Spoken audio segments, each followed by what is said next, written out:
Assalamu alaikum. I'm in the surau. Yeah, I can't be too loud. After I will go there and then we will go next to the restaurant and then we will pick up the children. Okay? Okay, bye-bye, bye-bye.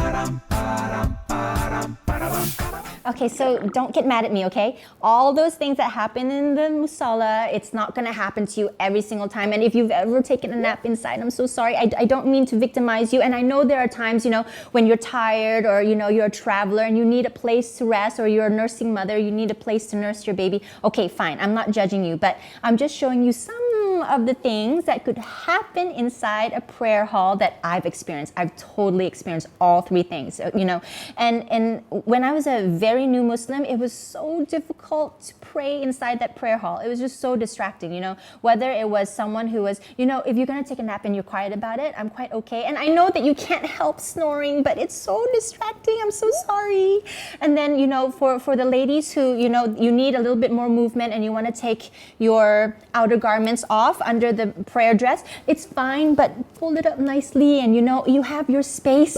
You have your space. When you go into other people's space, it actually is very distracting. And also, of course, for those people who feel like they need to take a phone call, it's probably better to exit the prayer hall because everyone's listening. It's supposed to be a very quiet place. I mean, it's a place for worship, right?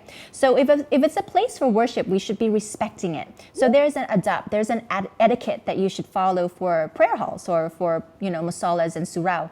It's a place where you should be respectful. You should be mindful of other people because they're trying to have a conversation with Allah. How would you like it if you're talking to Allah? Imagine this, you're having a conversation with Allah and someone next to you is just talking so loud you can't even have a proper conversation. So it's actually not so appropriate. And also, if you ruin that person's khushu', you can be sure you're probably Allahu Allah, I'm not going to say that you will be, but imagine if you're asked by Allah, why did you do that? That person was, praying nicely and having a good conversation with me, and you were just being disrespectful and loud. What happened? I think I would be pretty embarrassed if it was me. Okay, so if you have this tendency and I think it's time to work on the etiquettes. Okay, so aside from that, in this episode, I wanted to talk about the sutra. Do you guys know what a sutra is? No. Okay, so let me tell you what a sutra is.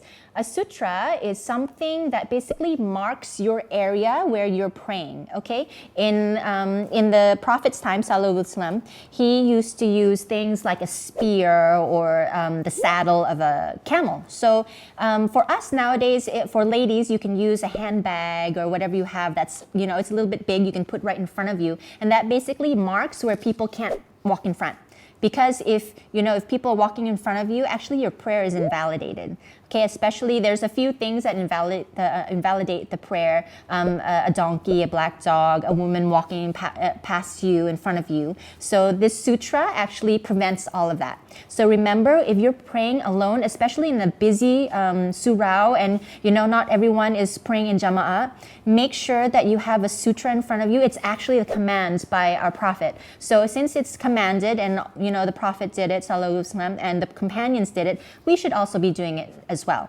So for the men, you might not be having, a handbag or whatever in front of you, but you might, go and pray in front of a wall. That would actually serve as a sutra as well. So let's see if there is anything else. Oh yeah, the distance between the sutra and yourself in the hadith, it is said that it's big enough for a goat or a sheep to pass. So I guess that's from the old days. But anyway, so it should be just like enough distance so that you can sujood. So basically, for the ladies, when you make your prostration, the top of your head is basically touching your handbag. Something like that. Okay?